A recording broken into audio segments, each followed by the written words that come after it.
Rabbi, quand es-tu venu ici? En vérité, je vous le dis. Vous me cherchez non parce que vous avez vu des miracles, mais parce que vous avez mangé des pains et que vous avez été rassasiés. Travaillez non pour la nourriture qui périt, mais pour celle qui subsiste, pour la vie éternelle, et que le Fils de l'homme vous donnera. Car c'est lui que le Père a marqué de son sceau. Que devons-nous faire pour faire les œuvres de Dieu? L'œuvre de Dieu, c'est que vous croyez en celui qui l'a envoyé. Quel miracle fais-tu donc, afin que nous le voyions et que nous croyions en toi? Que fais-tu? Nos pères ont mangé la manne dans le désert. Selon ce qui est écrit, il leur donna le pain du ciel à manger. En vérité, je vous le dis, Moïse ne vous a pas donné le pain du ciel. Mais mon Père vous donne le vrai pain du ciel. Car le pain de Dieu, c'est celui qui descend du ciel et qui donne la vie au monde. Seigneur, donne-nous toujours ce pain. Je suis le pain de vie. Celui qui vient à moi n'aura jamais faim. Et celui qui croit en moi n'aura jamais soif. Mais je vous l'ai dit, vous m'avez vu et vous ne croyez point. Tous ceux que le Père me donne viendront à moi. Et je ne mettrai pas dehors celui qui vient à moi. Car je suis descendu du ciel pour faire non ma volonté, mais la volonté de celui qui m'a envoyé. Or, la volonté de celui qui m'a envoyé, c'est que je ne perde rien de tout ce qu'il m'a donné, mais que je le ressuscite au dernier jour.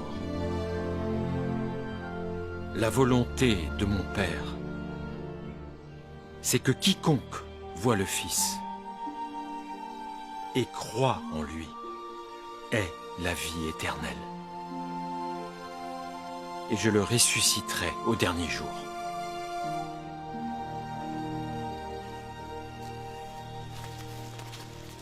N'est-ce pas là Jésus, le fils de Joseph, celui dont nous connaissons le père et la mère?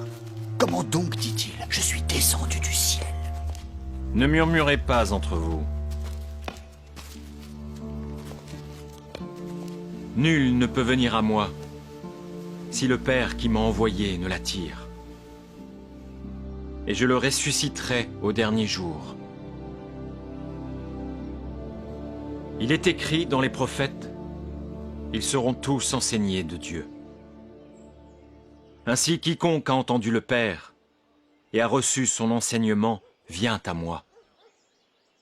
C'est que nul n'a vu le Père, sinon celui qui vient de Dieu.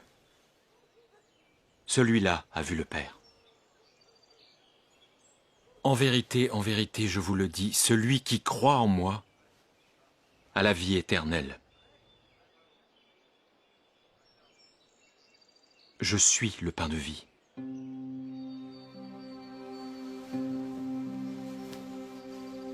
Vos pères ont mangé la manne dans le désert, et ils sont morts.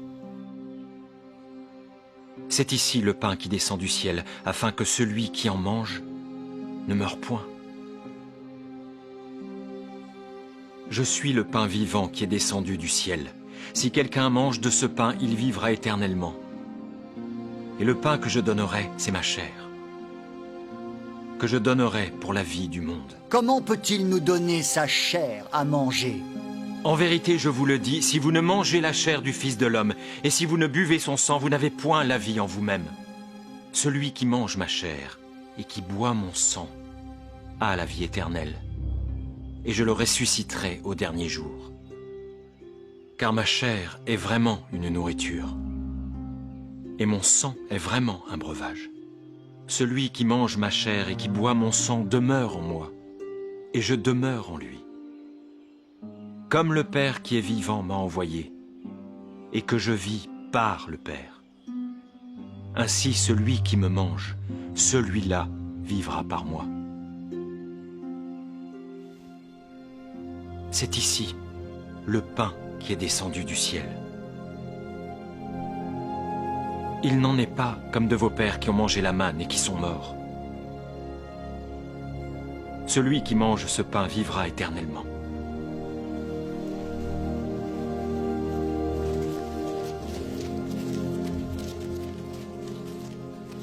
Cette parole est dure. Qui peut l'écouter? Cela vous scandalise-t-il? Et si vous voyez le Fils de l'homme monter où il était auparavant? C'est l'esprit qui vivifie. La chair ne sert de rien. Les paroles que je vous ai dites sont esprit et vie. Mais il en est parmi vous quelques-uns qui ne croient point. C'est pourquoi je vous ai dit que nul ne peut venir à moi si cela ne lui a été donné par le Père.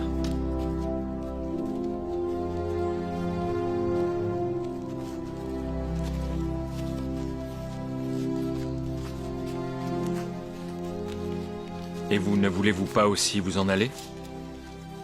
Seigneur, à qui irions-nous? Tu as les paroles de la vie éternelle. Nous avons cru, et nous avons connu que tu es le Christ, le Fils du Dieu vivant. N'est-ce pas moi qui vous ai choisi, vous les 12? Et l'un de vous est un démon.